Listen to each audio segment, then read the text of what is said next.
Isang malungkot na balita, magpapasko ng walang tahanan ang higit sa 100 pamilya sa Happyland, Tondo. Ito'y matapos masunog ang kanilang mga bahay na umabot pa sa ika-4 na alarma. Si Bien Manalo sa sentro ng balita. Siguro po kung sino naman po makakatulong na naman sa amin, pero hindi ko po alam. Wala pa kong alam, sir, kung paano na naman kami babang. Kasi nasunog na po dumanas namin dyan eh. Pang-4 na po ito ngayon. Pero kahit pa paano naman, hindi naman kami natutuyan ganito ngayon. Wala talaga. Pinasalba ko nga lang yung kanan para sabi ko sa mga anak ko, kahit pa paano dito tayo sa tabi ng daan, makakasaing tayo.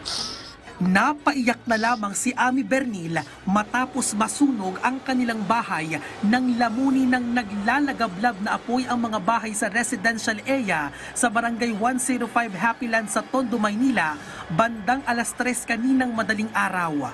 Umabot pa sa 4th alarm ang sunog dakong 4:16 ng umaga at idineklarang fire out mag-aalas 6 ng umaga. Hindi na rin madaanan ang kahabaan ng Mel Lopez Boulevard dahil sa mga nakaparadang fire truck. Ayon sa Bureau of Fire Protection Manila, isang fire volunteer ang nasugatan habang isang residente naman ang nawala ng malay. Sa tala ng BFP, aabot sa 120 bahay ang natupok ng apoy habang 240 families o katumbas ng 1,500 individual ang nawala ng tirahan.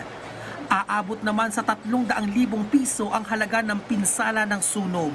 Naging pahirapan naman sa mga bumbero ang pag-apula sa apoy. Unang-una yung heavy traffic natin, tapos yung mga nakabarat dito sa kalsada.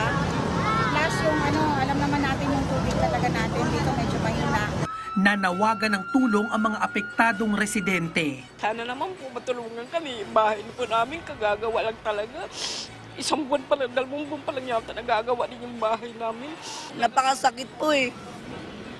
Kasi sa halip na yung pamasko namin yung namin, wala na kaming matulungan nila kami rito kasi ang daming mga bahay na nasunog. Nagpaalala naman ang mga otoridad sa publiko para maiwasan ang sunog lalo't higit ngayong Kapaskuhan. Bago po umalis ang bahay, hugutin ang pwedeng hugutin, yung mga gagamitin or bibili natin ng mga appliances, mga pailaw. Tingnan po natin na pumasa siya sa standard, yung quality standard. Patuloy ang investigasyon ng Bureau of Fire Protection sa tunay na pinagmula ng apoy. Bien Manalo para sa Bayan.